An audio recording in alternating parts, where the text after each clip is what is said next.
Lipodio è il suo turno questa domenica per l'Umanitaria Padana ODV. Buongiorno a tutti, buona domenica. Buona domenica, vedo.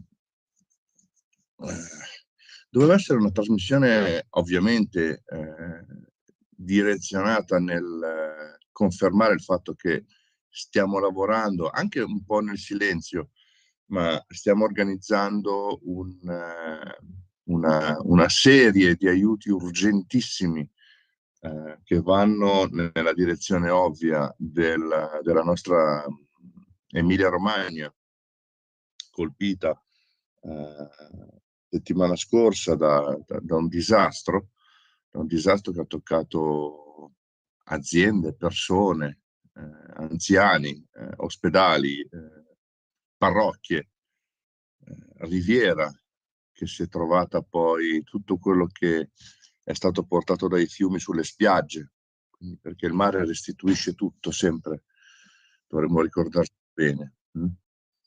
L'oceano in modo più violento forse, il nostro mar Mediterraneo, che comunque è un oceano anche lui, fa parte degli oceani, ci restituisce, ci riporta quello che abbiamo dato, lasciato, buttato. Quello che noi possiamo fare oggi è dare un aiuto subito, come sempre, raccogliere le segnalazioni di emergenza e di richieste di aiuto che sono arrivate da persone di fiducia, ovviamente, a cui sappiamo poter portare i nostri aiuti, sia economici che materiali. È un po' complicata la questione materiali. Negli anni passati ne abbiamo parlato in questi giorni anche con l'ufficio, perché appunto preparando questa trasmissione, perché io quando inizio le trasmissioni ero pettinato fino a 2 minuti fa, adesso c'ho i capelli che sembro un matto, vabbè.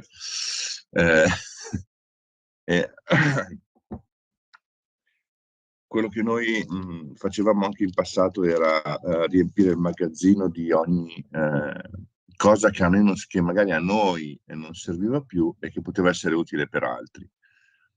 Ci trovavamo poi con arredamenti interi, con cucine, con mobili, armadi, veramente di tutto. Al momento di riconsegnare, poi ci si trovava magari la lamentela di qualcuno che diceva: sì, ma hai consegnato un armadio, mancava un'anta, ma hai consegnato quel mobile lì, mancavano tutte le viti. Che poi magari per alcuni mobili sono anche speciali, sono cose particolari fatte per quel marchio o per quel tipo di mobile. Ed è complicato, ed è veramente complicato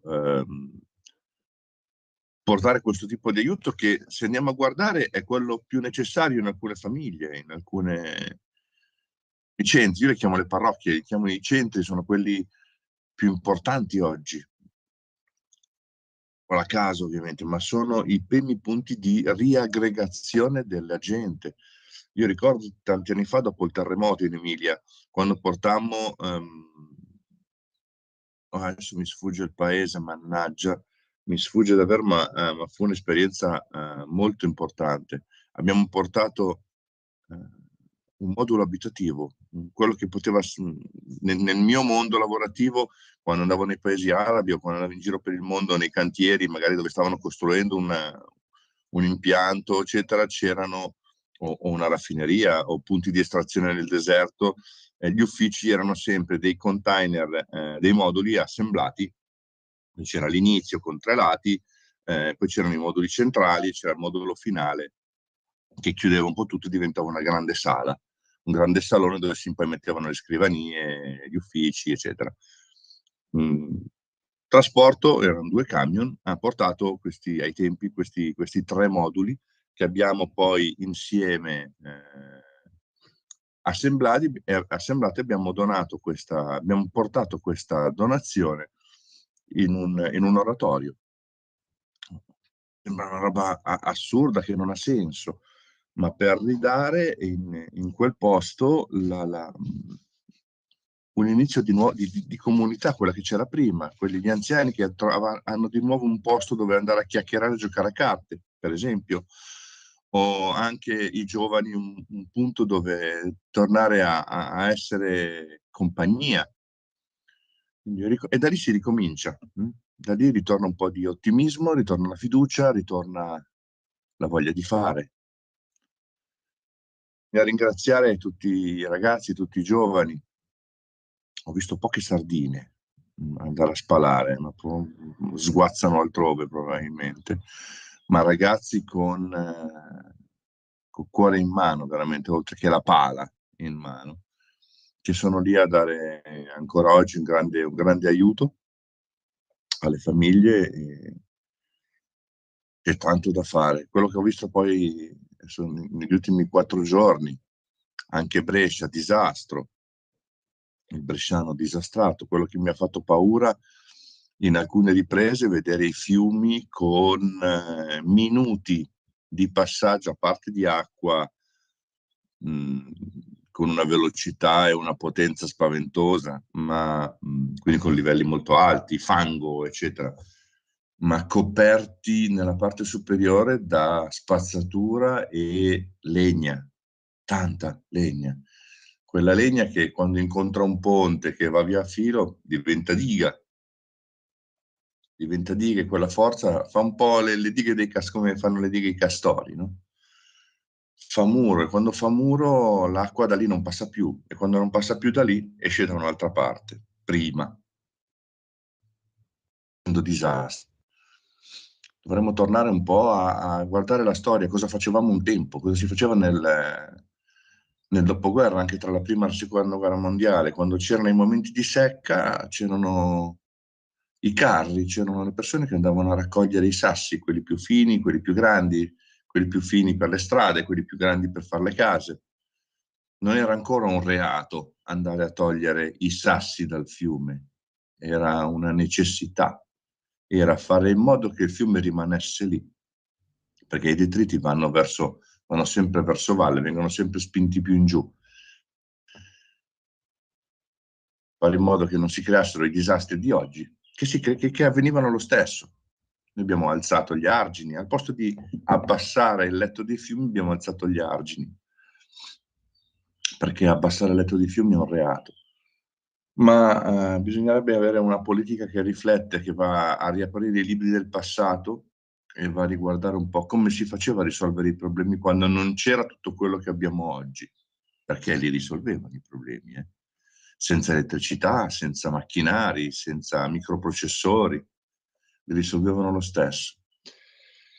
E oggi siamo qua invece a piangere i disastri, a piangere i morti, le persone che ancora non si trovano, ed ascoltare il pianto e la sofferenza di persone, sì, che davanti alle telecamere fanno vedere di essere forti, di essere abituati, di essere immortali quasi anche a questo, no? No, immortali no, non è una parola giusta. Di essere antiproiettile, diciamola così, di poter superare tutto, anche questo, perché i romagnoli sono forti, perché grazie a Dio sono forti. Ma non è giusto che perché loro sono forti debbano subire questo ogni 3-4 anni. Penso. Non ha molto senso. Ha senso invece darci la possibilità di portare aiuti. Come ho detto, ci piacerebbe molto portare direttamente arredi, le persone che hanno avuto mobili e case devastate dal fango, portargli un frigorifero nuovo, portargli un arredo nuovo. Ecco, magari un frigorifero, attrezzature, queste cose qui possono essere utili perché sono beni finiti, chiamiamoli così, non hanno bisogno di essere montati. Quindi in quel caso, se ci sono beni che funzionano, forse potrebbero avere anche un senso, ma ancora una volta l'aiuto economico è quello più immediato. Il 5 per 1000, certo, questo lo diciamo sempre, ci permette di programmare il futuro, ci permette di pianificare gli aiuti, quelli che abbiamo programmato in tutto il mondo, in tutte le nazioni, anche in Italia ovviamente, ma in tutti quei luoghi dove abbiamo dei progetti che hanno una vita lunga, quindi ogni anno noi dobbiamo dare il nostro, manteniamo la nostra promessa. Ecco, la nostra promessa di aiuto, manteniamo la parola, perché siamo fatti così. A volte è capitato di poterla mantenere magari soltanto al 70, all'80% subito e poi dopo nel tempo dare il resto, ma non abbiamo lasciato indietro nessuno mai, dove abbiamo potuto fare. E in questo caso è importante darci la possibilità di fornire le attrezzature. Abbiamo chiesto ai nostri contatti, Sara si sta ovviamente è attivissima e l'ufficio è attivissimo per ascoltare, raccogliere tutti questi aiuti, anzi chiamate il nostro ufficio, se andate sul sito umanitariapadana.net trovate tutti i riferimenti per il 5 per 1000, per il numero di telefono, l'email, trovate tutto quello che serve veramente per rafforzare il contatto con noi, per rafforzare l'aiuto, perché essere parte di questo progetto che è l'Umanitaria Padana, certo sì, quando siamo in magazzino, quando si è attivi, ieri seguivo un ritiro di materiale che c'è stato a un orario preciso, ragazzi, grazie ragazzi, avete anche in questo caso portato a termine una parte di una missione importantissima, quindi andare a recuperare del materiale importante che serve settimana prossima. E quindi i volontari servono, i volontari attivi, quelli che sono sul campo, quelli che vanno a prendere il furgone, vanno a caricare, scaricare, quello serve, ma essere parte di questa associazione è anche dandoci la possibilità di fare benzina, dandoci la possibilità di andare a acquistare le pale, che possono servire magari a qualcuno che ci sta dicendo, che ci sta facendo una lista, che dice sono già qua io in Romagna, sono già qua io in questo luogo, sto coordinando gli aiuti in quest'area, ci serve A, B, C, D. Aiutateci a fare in modo che possiamo acquistare queste cose. Facendo così magari facciamo un ordine in zona e diamo a loro soltanto l'onere del ritiro del materiale. E quindi ci sono tanti modi di fare e di dare aiuto. Capisco che molte persone, anch'io, non riesco a essere molto attivo se non qui in radio, se non parlando e se non cercando di portare aiuto quello che posso fare, perché anch'io sono sempre in giro e faccio fatica ad andare, mi dispiace un po' ad andare in magazzino o in ufficio, ma si può fare veramente molto anche a distanza.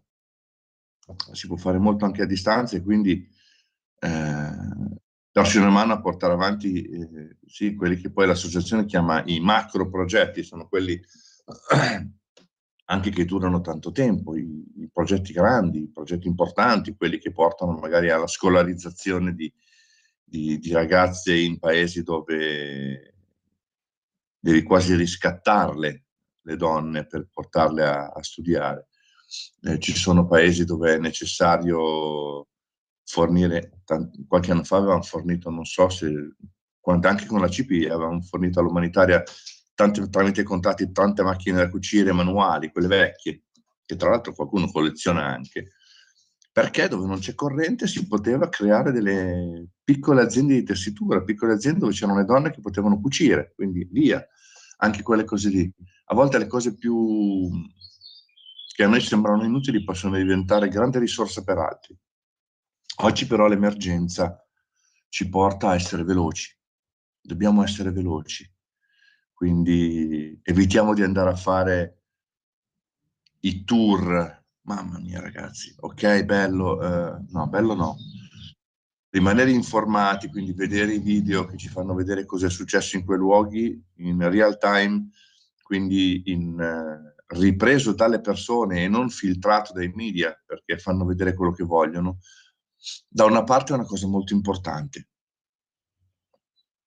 dall'altra però sapere che uno da Milano o uno da Torino o uno da Verona parte per andare a Riccione, che ne so io, o per andare a Forlì a vedere cosa è successo davvero e magari va anche a intralciare i lavori che ci sono, va anche a mettere la macchina nel posto sbagliato o va a creare del traffico inutile, quello non lo comprendo molto.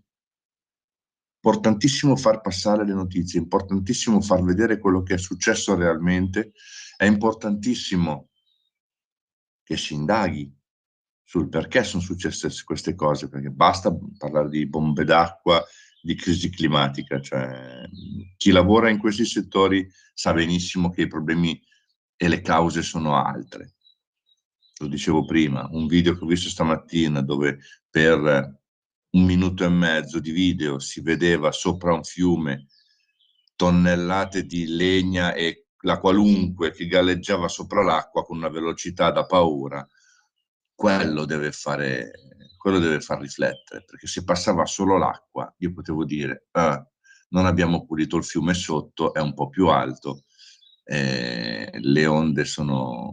l'acqua è tanta e fa fatica a passare bene, ma quando sopra ci sono tonnellate di legna, rifiuti e galleggia di tutto sopra, quello è il vero pericolo, perché quello diventa, come dicevo prima, diventa diga, quello al primo ponte un po' basso o al primo ostacolo comincia a accumularsi, quando si accumula, o alla prima curva si accumula, e quando si accumula sono danni.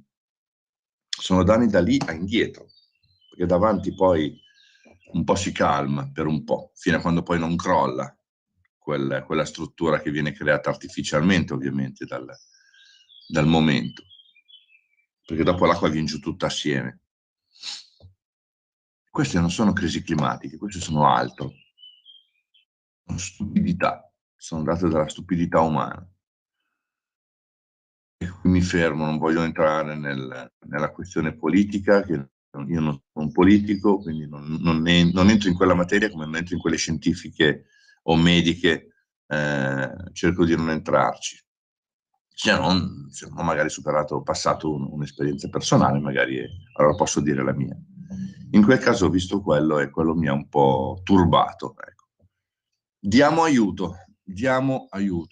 aiuto alla situazione, facciamo in modo che possa veramente venire nei prossimi giorni con molta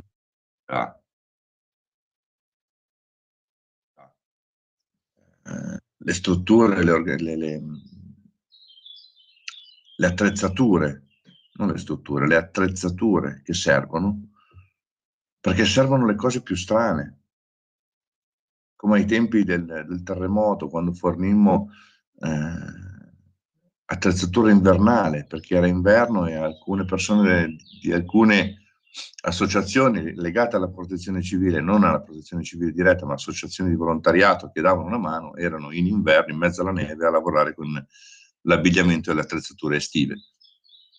Quindi ci fu chiesto un aiuto. Noi qui in Brianza abbiamo un grosso amico, un grande amico, che ci ha fornito 1 o 2 bancali di attrezzature, scarponi, corde, di tutto, un'azienda importante che lavora nello sport specializzato, diciamo, ok? E siamo riusciti a fare grandi cose, quindi un po' di fondi, materiale magari anche acquistato a prezzo di costo, riusciamo ad avere questo tipo di aiuti ogni tanto, e questo ci permette di fare grandi cose.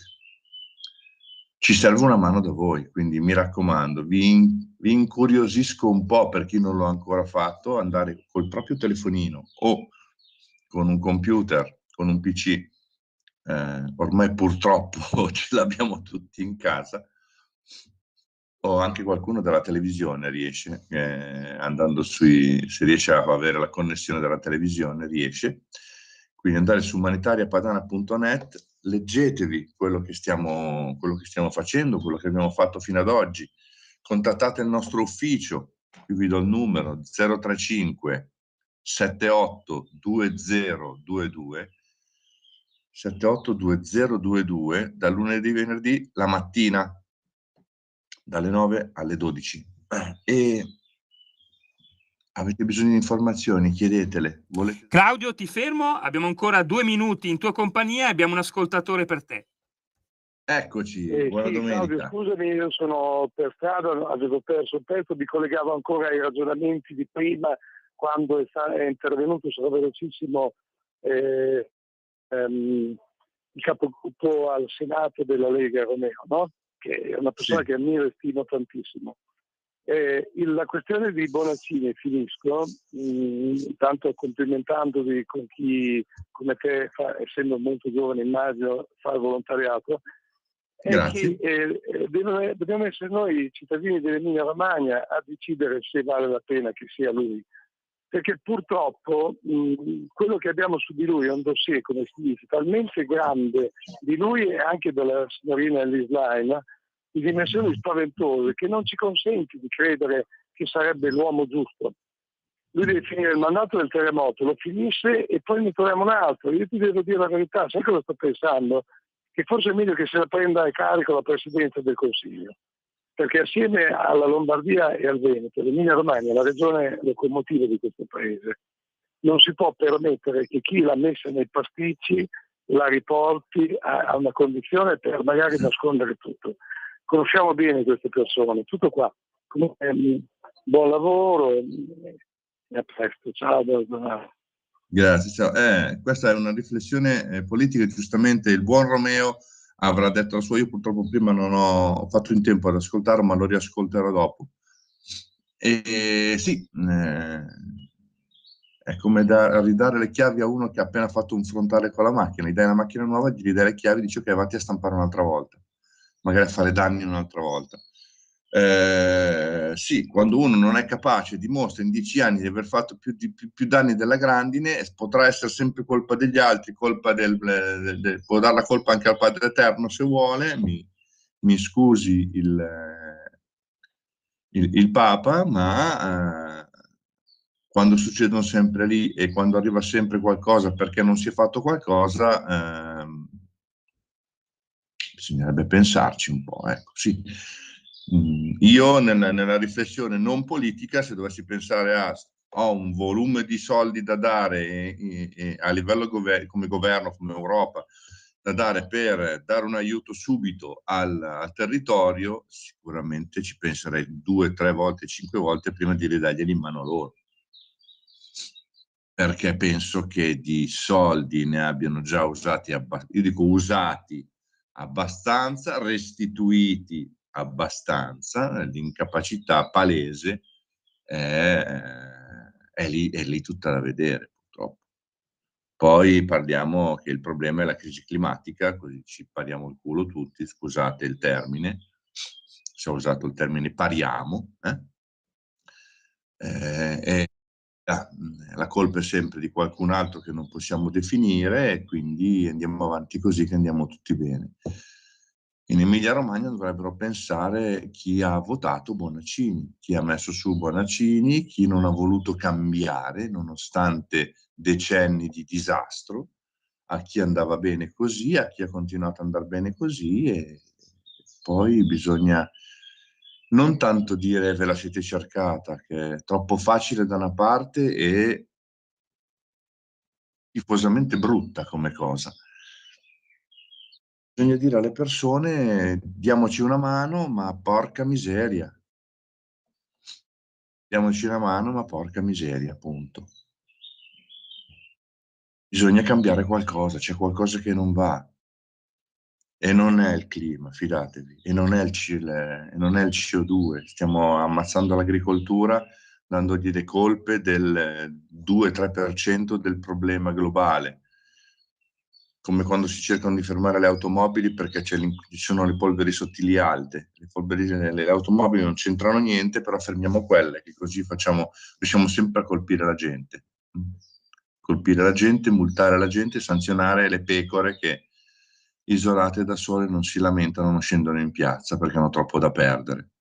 Oggi non c'è da scendere in piazza, oggi c'è da scendere in strada, aiutare questa gente, per chi è vicino lo faccia, per chi è vicino e a tempo lo faccia, perché aiutare è sempre una cosa importantissima, l'aiuto materiale, fisico è molto importante.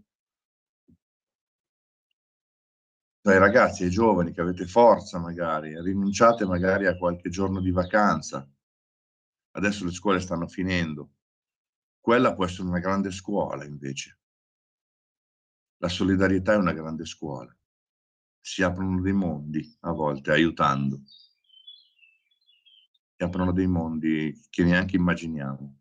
E comunque ricordiamoci che è importantissimo continuare ad aiutare questa associazione, supportarla, e in questo momento la parte economica è la parte più importante e più veloce. Quindi chi può fare un piccolo bonifico, una piccola donazione, lo faccia. Chiamate in associazione. Vi forzo a guardare il sito internet, chiamare l'associazione, chiamare in ufficio domani mattina. 035 78 20 22. Non vi do numeri lunghi, corti, non vi do niente, vi dico solo di ricordarvi 5 per 1000 all'Umanitaria Padana. Come fare? Venite sul sito o chiamate in ufficio. Prendete contatto con noi, entrate a far parte di questo mondo, entrate a far parte di questa grande famiglia. Vi forzo un po', perdonatemi, ma oggi è veramente importantissimo non soltanto dare una mano perché siamo in un'area più fortunata. Io sono in Alta Brianza, qui se dovesse arrivare l'alluvione qui da me e dovesse vedere mezzo metro d'acqua in casa mia, vuol dire che Milano non esiste più. Quindi sono in un punto fortunato in questo senso, ma questo non vuol dire che non bisogna fare qualcosa per un fratello che invece ha avuto 2 metri di fango in casa, perché casa sua è in un luogo che vicino è stato trascurato per anni. Diamo una mano, diamo un aiuto, diamo un supporto. Non so, regia, quanto mi manca. Siamo ai saluti. Siamo ai saluti, ok. Siamo ai saluti. E mi raccomando, domani voglio sentire l'ufficio che mi dice: Claudio, cosa hai combinato? Mi stanno chiamando in tanti, hanno voglia di dare una mano. Credo in voi, come voi credete in noi. Vi aspetto. Buona domenica a tutti. Avete ascoltato